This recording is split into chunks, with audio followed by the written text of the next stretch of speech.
Are you tired of having to spend $5 entire for a single video game character that you don't even own? Ew. Are you disgusted that some evil, corrupt, and greedy corporation charges you money for goods and services? Ew. Are you sick of being poor and want to make money with your hobby playing video games? Yeah. Well, today we've got a game that promises to fix every one of these problems. Introducing the future of gaming! Spidertanks! Hello, I'm John. Welcome back to the series where I play and review crypto and NFT games from the perspective of a gamer to see how they compare to some of their contemporary competitors. Today, we'll be playing the self-proclaimed first ever play-to-earn esport PvP game, Spidertanks. Spidertanks is a PvP brawler designed and developed by the award-winning Netherlands-based Game Media. Wow, an award-winning developer? Game Media? I've never heard of them before. Let's look at some of their work. Spidertanks, that's the game that we're going to play today. Stoda, Stick Together or Die Alone. It's an unreleased game that hasn't seen any news in over a year, so it's probably abandoned. Hicks Puzzle Islands, okay, this is a mobile puzzle game. Treasure Temples, okay, this is another mobile puzzle game. Verdun and Tannenberg, whoa, World War I FPSs? These actually kind of look cool. And last, but certainly not least, Lionel Messi Endless Run. And here are the awards that Game Media has won for these excellent and innovative games. Award-winning has to be one of the most useless terms nowadays. There are so many awards that anyone can be an award winner. You can even just straight up buy an award. Anyway, it looks like Game Media is just a freelance third-party development studio. The real name behind Spidertanks is Gala Games. Spidertanks lives within the Gala crypto game ecosystem. All of the games in this ecosystem share the ability to use Gala coins, which you can buy on an exchange of your choice. Spidertanks, being a crypto game, has a play-to-earn feature, because of course it does. It's also an esport, although not one that I've ever heard of before literally right now. Well, I like esports, and of course I like making money, so it's time to give Spidertanks a try. Heading to the game's website, I click Play Now and am redirected to the Gala Games portal. Here, I can make an account and access all of the games in the Gala ecosystem. Of course, in classic crypto game fashion, only 2 of the 14 games on this list are actually playable. But you can bet that all 14 of these games have fully operational in-game item marketplaces. Everyone knows that the best games always sell you as much crap as possible before the game development has even started. That way, even if the game never comes out, the developers still make money. What a genius business model. We're here for Spidertanks though, so I continued on to download the Gala Games launcher and install Spidertanks. After a surprisingly lengthy download for a 4GB game, I'm welcomed into Spidertanks. Well, welcomed is a bit of a stretch. I should more accurately say that I was thrown off the deep end. That's because Spidertanks doesn't have any sort of tutorial at all. And this game isn't in beta like some of the other games we've seen. No, this was fully released 4 months ago, so this is the finished product. Without a tutorial to even teach me as much as the controls, I decide that I have to just jump straight into the game. Sorry teammates, but to my surprise, I was stopped with the following message. Warning, you won't be able to earn victory points when winning with your currently equipped setup. Either equip Jirai NFT tank parts or select the pilot role in the garage. Are you sure that you want to enter matchmaking without the ability to earn? Well, of course I want to earn. That's the only reason I'm playing this game in the first place. So I headed to the garage and checked the pilot box. From my understanding, checking this pilot box allows me to borrow another player's NFT tank. When I play with this person's tank, my post-game winnings go to them. Then, I later get paid a portion of the points that I won for them. This type of mechanic isn't unique to Spidertanks. Other NFT games use this scholarship system, with the most well-known one probably being Axie Infinity. My opinion on this system is negative. If I play with one of the free tanks, I don't get any in-game currency for winning a match, so in reality, I'm pretty much forced to play with someone else's tank. And since the only way to get new customizations for your tank is to purchase NFT weapons, I can't even customize the free tank either. Anyway, I want to eventually become a tank owner myself, so I guess it's time to clock in and get to work as a Spidertank pilot. After checking the pilot box, I headed back to queue up for a game. After only a few seconds of waiting, I was connected to my first match of Spidertanks, Team Deathmatch on the map Steaming Stronghold. Spidertanks is a top-down MOBA PvP game, extremely similar to Brawl Stars, Galaxy Fight Club, or Bloodline Champions, if anyone remembers that game. Aim with the mouse, move with WASD, and activate special abilities with the number keys. It's pretty simple, and obviously I was able to figure out how to play the game without needing a tutorial. Each match is 3 versus 3. and there are a variety of game modes, including Team Deathmatch, Payload, Capture the Flag, Kill Confirmed, and a couple of others. There are a variety of different tank types, weapon types, and special abilities that you can purchase and equip. The goal of each match is to win, obviously, and after winning a match you'll receive some ranked MMR and victory points if you used or borrowed an NFT tank. Those victory points will eventually turn into a cryptocurrency after a small waiting period. Victory point rewards are based on a similarly confusing system to the one that we saw in Gods Unchained. There's a whole variety of factors that influence how much you win after each match, but to simplify it, more expensive NFT tanks get you more victory points for each win. There's a post on the Gala Games blog that explains the different formulas behind the victory point rewards, but this might as well have just been written in hieroglyphics because none of this makes any sense to me. Unclear and convoluted currency systems and crypto games go together like peanut butter and jelly. But back to the actual gameplay of Spidertanks. As you're watching footage of me playing the game, you might be thinking, well, this doesn't look too bad for a simple little mobile game, and you'd be right, if this was a mobile game. Surprisingly though, Spidertanks is actually a PC and Mac exclusive. They've actually never even mentioned any plans to port the game to mobile either, so what we're looking at is a PC exclusive released in 2022. Spidertanks looks embarrassing compared to the competition of other free-to-play PC games on the market. Even Genshin Impact looks better than this game, and you can actually play that one on your phone.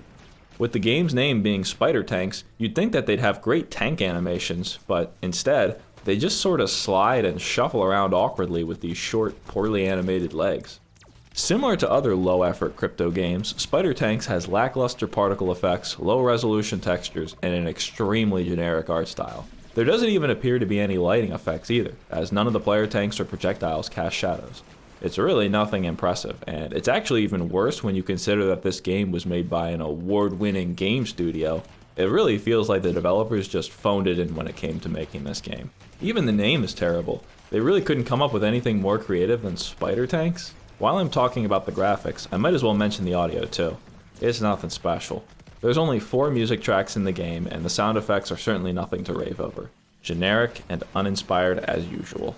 Spidertanks, being a brand new IP, could have done so much with their character design, world building, and lore. But instead, Spidertanks decides to be generic and derivative.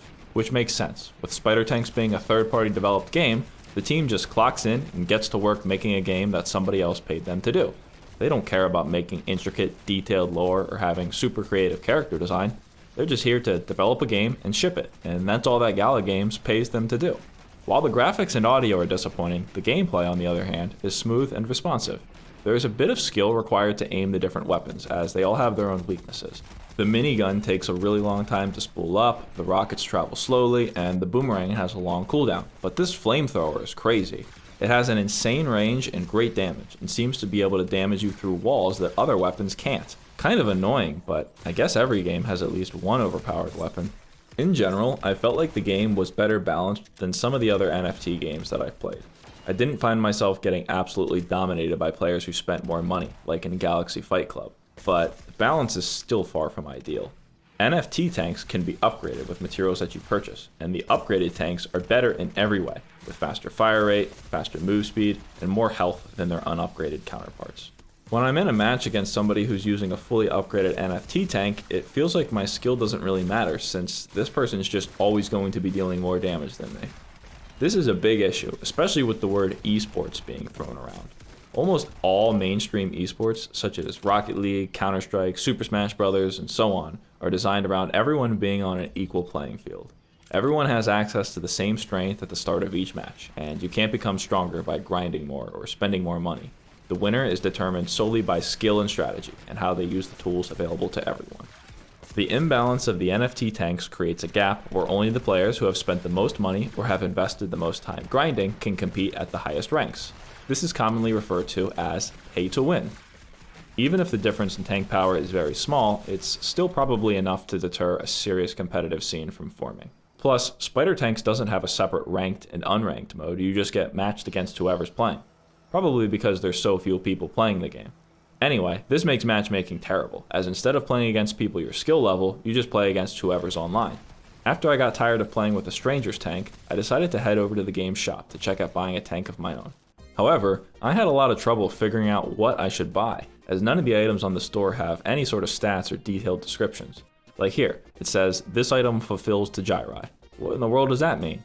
Again, I'm sure there's something I'm missing, but if the game doesn't tell me, then you really can't expect me to understand what I'm looking at. Regardless, it looks like the cheapest NFT tank body that I can buy is around 1,000 Gala tokens. Give it to me in dollars, I don't know what this is. 50 bucks for one tank? I hope I don't have to buy a weapon as well, since the cheapest one's over $100. But John, you can resell the items later. So instead of paying $5 for a skin and getting nothing back, you're paying $50 and you can get $50 back. Or maybe even more. Or you can get $40, or $20, or 50 cents, or nothing at all. It's quite a lot of cash to put up front for an in-game item, especially when in a comparable game, you'd probably be able to buy every single item in the game for $150.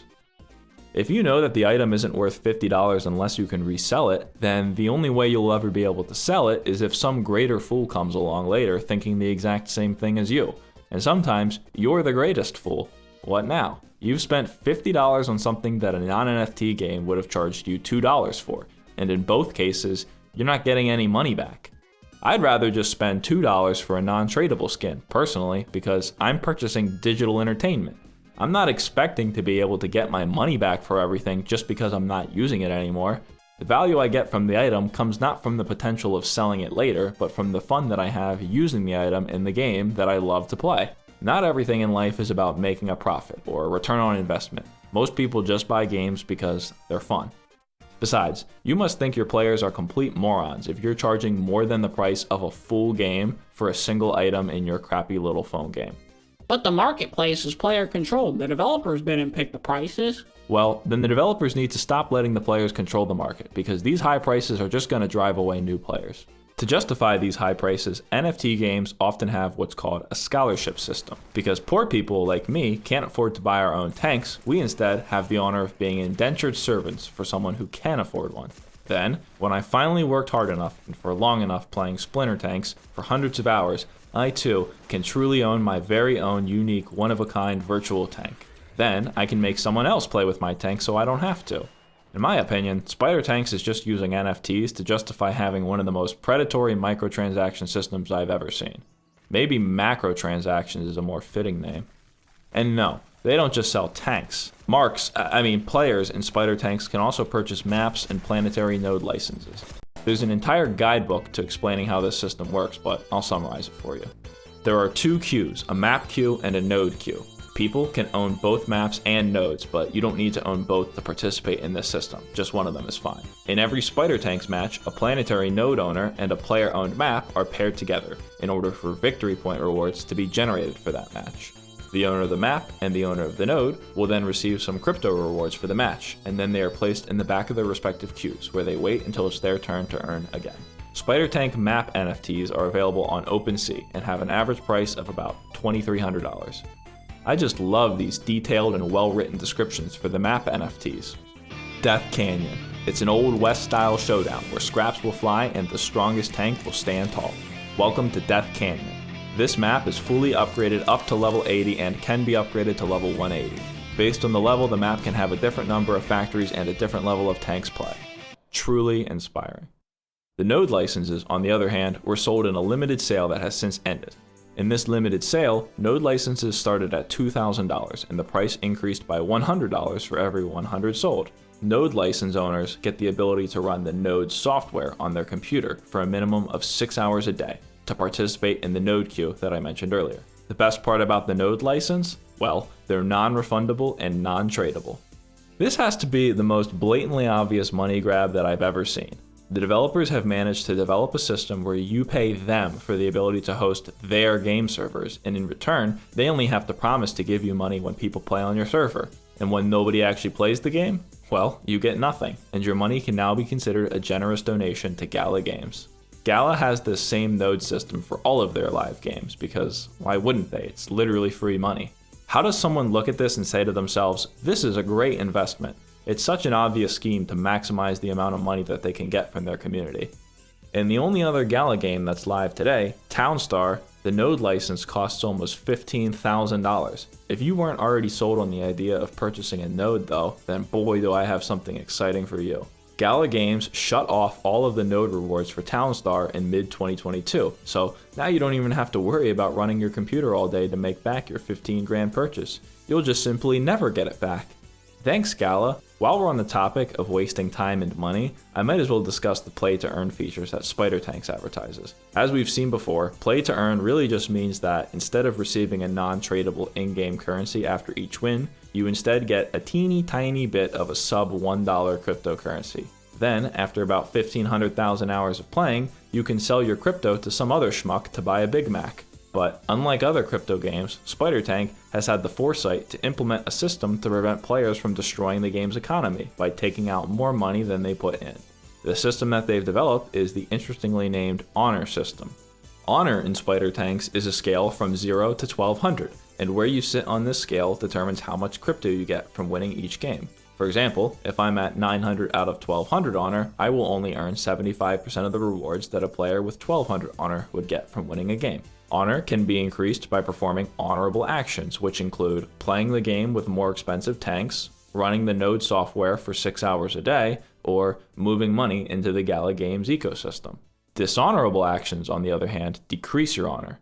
These actions include moving money out of the Gala Games ecosystem, sending coins to someone else, and spending coins on items in the store. This sounds more like a system to discourage and punish you from using your earnings than a system to encourage honorable play. I already get a laughably small amount of currency for each win, and now you're telling me that I'll get even less in the future when I spend it? Because of the implementation of the NFT marketplace and the ability to earn real money by playing the game, they've created a new problem that traditional gaming never had to worry about. And this honor system is what they've come up with to fix the problem that they created. This sucks. It's insulting, it's not fun, and I hope I never see something like this again. Anyway, since I'm not going to spend $50 on a single item for a phone game, I think it's time to go back to playing with someone else's toys. However, at this point, my queue time started getting longer and longer. I was averaging around a 3 to 4 minute wait time between games, which sucks when the matches are only 3.5 minutes long. Plus, all of my matches are with different combinations of the same 15 players. It's not like I'm playing at 1 a.m. on a Sunday, it's 4 p.m. on a Wednesday, and there's only 15 people playing Spidertanks? Seriously? This is concerning, considering that the game only released 4 months ago. I wonder how those node rewards are looking. While Spidertanks calls themselves an esport, that label couldn't be any more misleading, as the game has only ever had one esports event, which was 2 years ago, and they haven't had a single one since. And it's not like it was an organic, community-run esports event either, it was just Gala Games hosting their own event. I continued to play a few more PvP matches of Spidertanks, but found myself getting very bored playing against the exact same people over and over again, and the long wait time between matches meant that I was just spending more time waiting around than actually playing the game. I decided to take a break from playing the PvP and try out Spidertank's survival game mode. I spawned in on a map by myself, and this NPC tank waddled over to me and one-shot me. This is pointless, so I quit that immediately. Continuing my exploration of the game's main menu, there is an option for land management, because of course this game has land ownership. I don't know how this page works, and the game explains absolutely nothing, so guess we'll look at something else. But that's it. I've seen literally all of the content that Spidertanks has to offer. After playing the game for about 2 hours, I had earned a few silk tokens, so maybe I can head to the store and buy something fun. I have about 0.004 silk, but that's not enough money to do anything, as even the absolute cheapest item in the game, a single bolt, is 0.01 silk. Spending 2 hours playing a game and having made absolutely no progress feels horrible. At this rate, I'd have to play thousands of matches before I had $50 worth of these coins to buy just one tank. And that doesn't even include a weapon. Well, if I don't like Spidertanks, I can at least take my winnings and use them in other Gala games, right? That's the whole point of the Gala Games ecosystem, after all, giving you a single portal to access multiple games that all share a currency. You know, exactly like every other game launcher in existence, except worse. Because with Steam or the Epic Games launcher, I can just use my credit card, and I don't have to worry about wallet self-custody, or that my coin might lose 90% of its value overnight. Anyway, let's look at the only other Gala game that we can actually play, Townstar. Yeah, this has to be a joke. Not only are the graphics terrible, but the gameplay consists of just clicking to place buildings and then waiting while the numbers go up. I don't even know why a crypto market would make sense on a farm game. These type of games typically don't have player economies at all. This is stupid and I'm not going to play this. Everything else on the Gala store is coming soon, of course. It seems that Gala Games has taken the quantity over quality approach when it comes to gaming, and their only finished game is pretty much a total flop. With a weekly volume of about 100 sales, a player base of what feels like 15 people, and the quality of a mobile game, it's clear that Spidertanks was a cash grab project with no real plan for a future. Gala Games threw a ton of money at the project, built hype, and attracted investors over the past 2 years since the project's announcement. But unlike many other crypto games before it, Spidertanks actually released a full game. Unfortunately though, what they've delivered is a bland, boring, cookie-cutter iPhone game with overpriced microtransactions. I can understand why there is nobody playing this game. I did some searching on YouTube to see if anyone else has made a review of this game. However, upon searching Spidertanks review, the only results are how I earn $10 a day playing Spidertanks, is it worth it to play Spidertanks, or how much money I make playing Spidertanks, which is pretty telling. When the only people talking about your game are only talking about how much you're paying them to play it, then you've got a problem. Alright, that's enough. It's time to give Spidertanks a score on my 5-point review system. Point number 1, ease of access. Getting into Spidertanks isn't super hard, but it is kind of annoying. You create and set up a Gala Games account, then you download the Gala Games launcher, and then you download Spidertanks. All of this takes a bit of time, and as you've all seen, the game is pretty much just a phone game. Regardless, it wasn't that hard to get the game started, and I don't see why anyone would have a serious issue getting the game running. 3 out of 5, since the download and install process took 15 minutes for a 4GB game, and I hate having to download all of these different proprietary launchers that I'll only ever use once. Point number 2, graphics and audio. Spidertanks is a phone game in every aspect except its platform, and even if this was a phone game, it's not even that good looking. The graphics are very uninspired, the animations are terrible, and the visual effects and flair are simply not there. Audio in Spidertanks is completely forgettable. All of the weapon sound effects are probably just stock sounds that they bought in an Ultimate Weapon sound effects pack on the Unity Asset Store.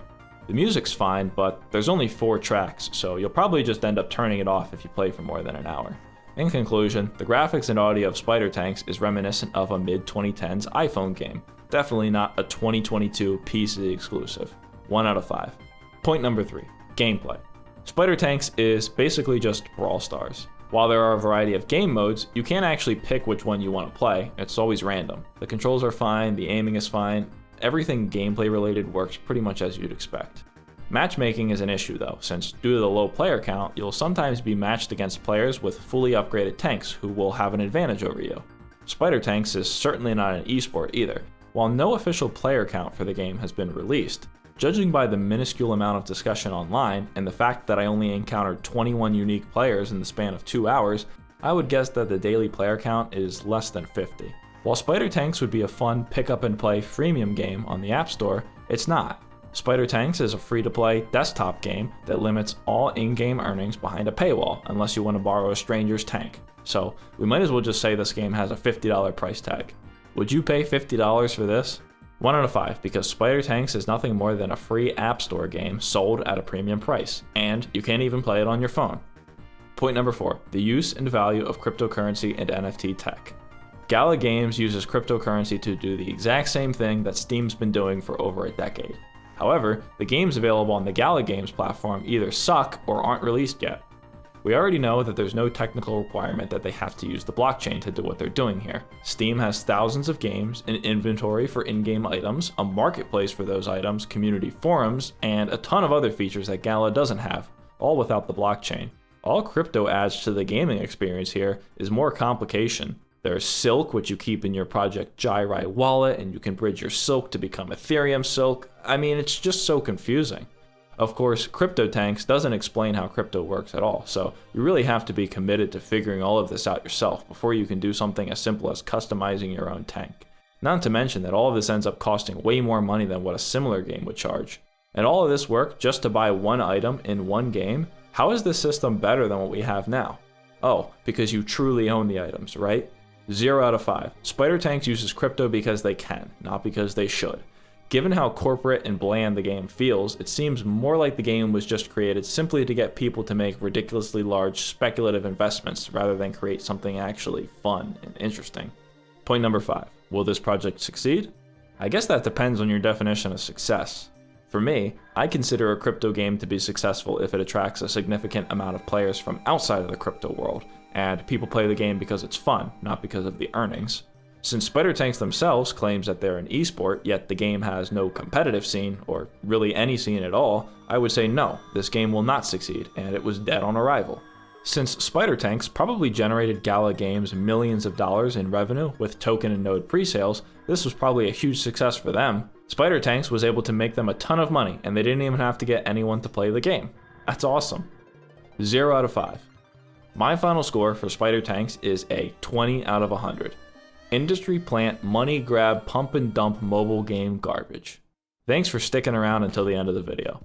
Every time I play a new crypto game, I'm surprised at how successful these developers are at making money while delivering garbage products, if they ever deliver a product at all. It makes me wish that I decided to pursue a career in crypto grifting rather than something that actually benefits society.